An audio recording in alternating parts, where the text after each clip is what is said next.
ମୁଁ ବିଜୁ ଜନତା ଦଳରେ ଥିଲି ଅଛି ଏବଂ ରହିବି। ମୋର ବ୍ୟକ୍ତିଗତ ଅସୁବିଧା କାରଣରୁ ମୁଁ ଗୋଟିଏ ଦୁଇଟି ବୈଠକରେ ବର୍ତ୍ତମାନ ଯୋଗ ଦେଇ ପାରିନି।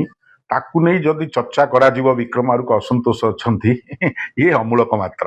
ଶୁଣନ୍ତୁ, ମୁଁ ହେଉଛି ବିଜୁ ଜନତା ଦଳର ପ୍ରତିଷ୍ଠାତା ସଦସ୍ୟ। ମୋର ପ୍ରିୟ ନେତା ହେଉଛନ୍ତି ଶ୍ରୀଯୁକ୍ତ ନବୀନ ପଟ୍ଟନାୟକ। ମୋ ପ୍ରିୟ ଦଳ ହେଉଛି ବିଜୁ ଜନତା ଦଳ।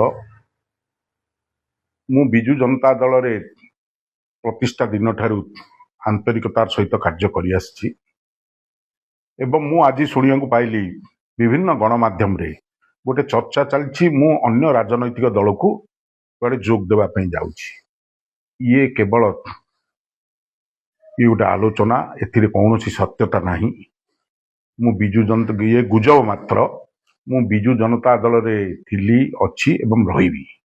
ମୁଁ ବିଜୁ ଜନତା ଦଳର ହେଉଛି ରାଜନୈତିକ ବ୍ୟାପାର କମିଟିର ସଦସ୍ୟ। ମୁଁ ସେ ବୈଠକରେ ଯୋଗ ଦିଏ। ମୋର ବ୍ୟକ୍ତିଗତ ଅସୁବିଧା କାରଣରୁ ମୁଁ ଗୋଟିଏ ଦୁଇଟି ବୈଠକରେ ବର୍ତ୍ତମାନ ଯୋଗ ଦେଇ ପାରିନି। ତାକୁ ନେଇ ଯଦି ଚର୍ଚ୍ଚା କରାଯିବ ବିକ୍ରମାରୁକୁ ଅସନ୍ତୋଷ ଅଛନ୍ତି ଇଏ ଅମୂଳକ ମାତ୍ର।